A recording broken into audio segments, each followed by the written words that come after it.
let's talk about Zoro, or rather, about Ash's Sceptile. They both look alike because they're green, sleep the entire anime, and only wake up to farm aura. Sceptile appeared in the anime when he was still a small Trico, and he's already seen fighting Pikachu, who had invaded his territory, which was a tree where several other Trico also lived. Then the elder of the flock intervenes in the fight and asks Trico to put an end to this duel. Our dear Trico protected the tree because it was his home, and also provided fruit for his flock. However, the tree was already dying, and Trico wanted to restore it somehow. Ash, seeing the whole situation, decides to help Trico, and that would begin a great friendship between them. Unfortunately, Team Rocket appears to get in the way and they arrest all of Trico's friends. But our hero Ash helps them by defeating Team Rocket and freeing Trico's friends. But in all this confusion, the tree that was once the home of Trico's gang had now been cut down by Team Rocket. So, Ash invites Trico to join his team and come with him on his journey. And since Trico no longer needed to defend the tree, he accepts Ash's proposal and becomes our protagonist's newest Pokemon. Trico participated in several battles, where he accumulates victories. But one day, he ends up losing to Brawly's Hariyama.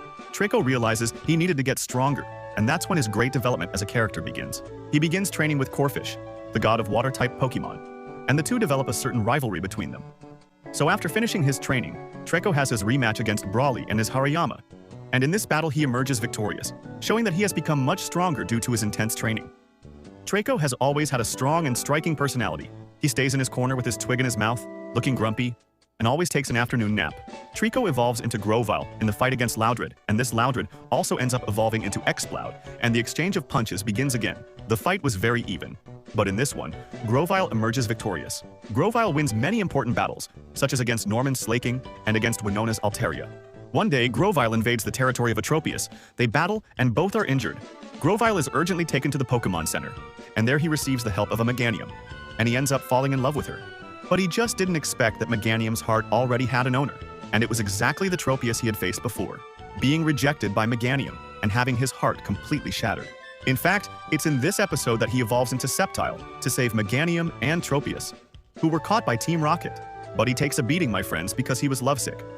After the trauma of being rejected, Sceptile couldn't use any of his attacks, but Ash supports his friend who had been defeated by love. With Ash's support, Sceptile overcame the friend zone and returned to normal. His most iconic fight was against Tobias's Darkrai, and that battle is incredible. We all know that Tobias only appeared in the anime, so Ash wouldn't reach the finals. Tobias's Darkrai defeated half of Ash's team, but was stopped by the ultimate GOAT, Sceptile. Darkrai hits Sceptile with an Ice Beam, leaving it badly injured. Afterward, Darkrai puts it to sleep, but Sceptile wakes up and uses Leaf Blade, hitting Darkrai and finally defeating the Mythical. Unfortunately, Tobias uses Hack and ends the game with his Latios. Sceptile was very important in Ash's journey, being featured in the Hoenn region.